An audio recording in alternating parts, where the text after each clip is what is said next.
All right, English 11. Your week is posted. You have vocab list number 7.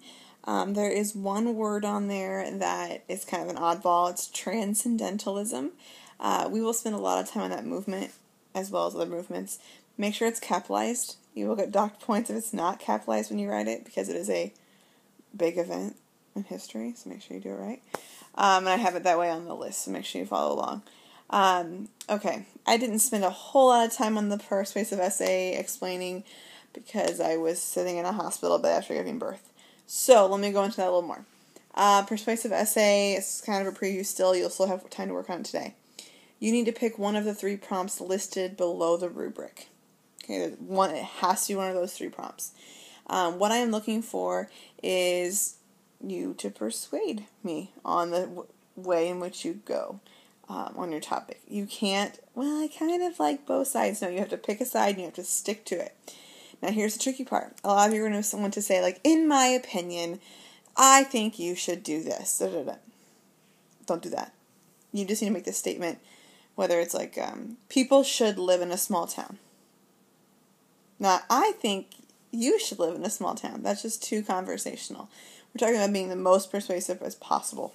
So skip the me and you, take us out of it, and just make the statement. All right. You saw in there no contractions, no U's, no I's. You can look at those things through. Where it says essay layout, if you click on that link, it's on Monday. I've already laid things out in MLA format for you. I know we haven't done a lesson on MLA format. I've been there the last 7 weeks. However, I do know that you've learned about it in 9 and 10. And some of you even already had 11 already, so you've already learned about it then too. So basically, I'm just really worried about the setup part. So the way I've given it to you, you already have the outline, last name, plug in your information, Times New Roman, 12-point font, all of that jazz. It's already up there. If you want to add sources, because you can, and on the rubric I said if you're going to add sources, make sure you have a works cited. Then you put your works cited down. Okay, so you make sure, you just do your best. I won't dock hundreds of points off or anything for you doing it wrong. I mean, I'd be more happy that you tried than not doing it at all. If you put a quote in, an article, anything like that, do your best to make a works cited at the very end. You do not have to have it. Just make that very clear. Although if you have it, it builds your ethos and your logos. Okay, so just make sure you know that. Again, make sure you're hitting ethos, logos, and pathos. Again, and it won't be body paragraph 1. This is all of my logic. No, you need to mix it up throughout the whole thing. It does need to be 5 paragraphs, so you introduce your topic.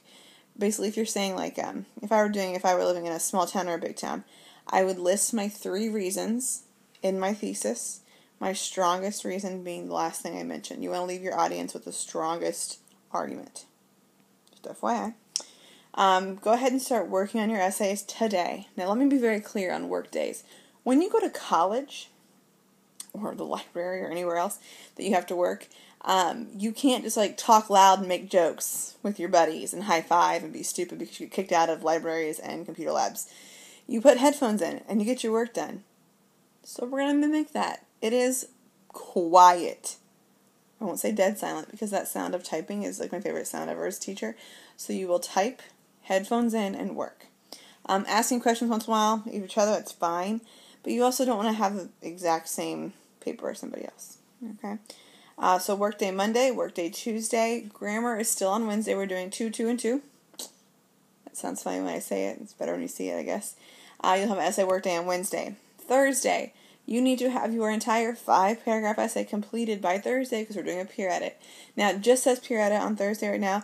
There will be more information and links coming, but I want to make sure that you guys understand how to get started before I spend another 30 minutes making that stuff for you. The essay is due by 11:59 p.m. on Thursday by 11:59. So before midnight. Note on the far right side of my website, it actually says our late policy. Now don't forget, because essays are a progressive assignment and they have prearranged due dates, students who are absent on the day of paper is due must have it ready to turn in the beginning of the period the next day. Or you can just turn it in online via your phone or those Chromebooks, who knows, whichever you'd like. If the student does not turn it in at that time, the student will earn a 0. 50% of the possible grade will be awarded upon turning in the assignment late. not doing the assignment is not an option. I will write you the donkey. Just turn your work in. Of all the essays, this is probably one of the easiest, so make sure you're doing it. So it's due Thursday night. Friday, you've got your vocab quiz. You're going to preview the Crucible, mostly the history about the author. Kind of a big chunk of information. We're still in the Puritans, okay? So we're still working with through all that Puritan time period, Puritan playing style, all that fun stuff. And then we're going to make sure I have your essays. So that's it.